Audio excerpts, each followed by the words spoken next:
Okay, so hey guys, welcome back to another interview. Today I'm here with Jace Shinfield. Jay, how we doing, mate? Yeah, I'm doing well, mate. Well, doing really well after this last week. Yourself? I'm doing very good, mate. And of course, like you've mentioned, it's been a very good week for you. And so, just for the show you're at today, you're at the Ashton Promotions show, and it's the unlicensed show. But you've had a success here today as well. And so, what have you made of the whole day so far? I think it's been a good night, the CBF one tonight. I think it's pulled it out of the bag with a few good fights there. I've not watched them all myself, but it looks like the crowd are having a good time. Obviously, it ran into a few difficulties, didn't it, where they were doing the pro show in the afternoon and the EBF show in the evening, and then the Boxing Board of Control put a stop to it. We sat down with John because we had all our fights. The pro show was all outside of our fighters. So we had a quick chat, got a quick turnaround, got it sorted out last week at Derby at Alston Hall. Cracking show. We had five wins there. I think we lost one round last week. I don't know what these mess about this week. Well, we got a draw in one. What was that about? And they lost some rounds. I'm not very happy. They lost some rounds. No, so yeah. I mean, our gym's predominantly professional, but I think at the minute the amateur game's changing a lot. You don't have, when you get to senior level, you sort of just before senior level, don't they start finding out about beer, start finding out about girls, and they drift away from the game. And then you get the lads that start drifting back sort of when they're 21, 22, when they've been in a bit of trouble, when they want to get their lives back on track, things like that. So where do you go? You can't go back in the amateur game because there's no amateur game for them. They don't get anything out of selling tickets. They don't get anything, nothing. So the best way forward is, I think get them in the EBF game, get it on shows like this at arenas, you get it in bear pits at places like Prison, you're fighting men. I mean, what's Dan? That's 2 title fights. How many fights you had, Dan? In total? 6 fights in total. Yeah, he's had 2 title fights.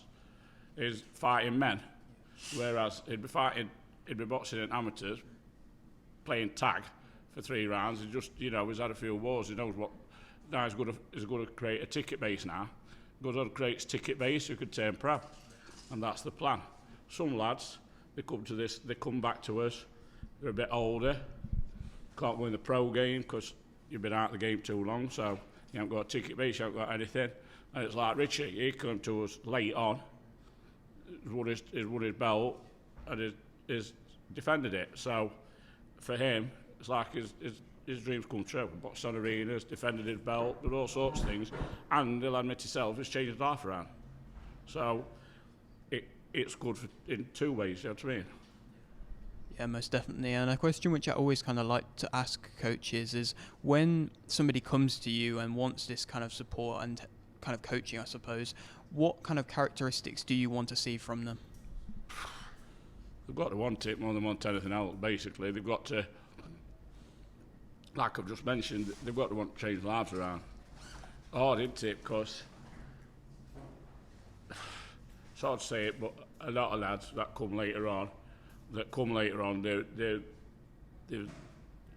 probably been down the wrong route, if you want to call it that, and they're like, what can they do? They did boxing as a young age, probably as amateur, they've been in gyms, been around gyms, what can they do? So,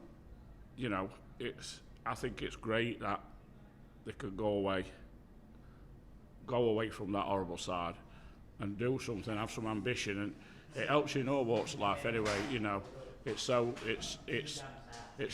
massive, massive thing. Even walking down, like Richard said tonight, that ring walk, I'll be honest, he'll tell you himself, he was bricking himself. Yeah. But with that ring walk, he wasn't getting in the ring, it would just be in the centre of attention, aren't you? Do you know what I mean? It's a massive thing, and and I think he'll tell you he's probably got a bigger bust tonight than he's probably ever had in his life, apart from when he won the belt. And he would get a bus from other things when he was being bad lads. So speak to them like young Joe, who just walked in now. Young Joe, he had a few amateur fights, he walked away from the game, couldn't cope with it. Wasn't him. He had to walk away from it. He came back a couple of years later. I said, what we're going to do? Stuck him in the EBF game. From the EBF game, he couldn't sell a ticket. Built up till he fought Ty Mitchell at Prison. Sold the place out. When we walked out of prison, that old place was singing his name. Let's go pro. he's got one draw, he's won the rest. Do you know what I mean? There we go, move on. So that's what we're looking to do with that. And like the older ones, they you'll have to. It's up to them sometimes what they want to do with it. That, sit down and talk to them. Some of them are a little bit too old for the pro game. They know that. Richie will say I'm an old man. He's oldest in him, I think. You know what I mean? But but it's a great way. It's a great way. Most definitely. And so just to touch upon your professional show you had last week, of course, all victories for yourself. And so we'll start with Jimmy Burnside first. A great performance from him, and he's progressing very well nicely now. And so what do you make of his performance?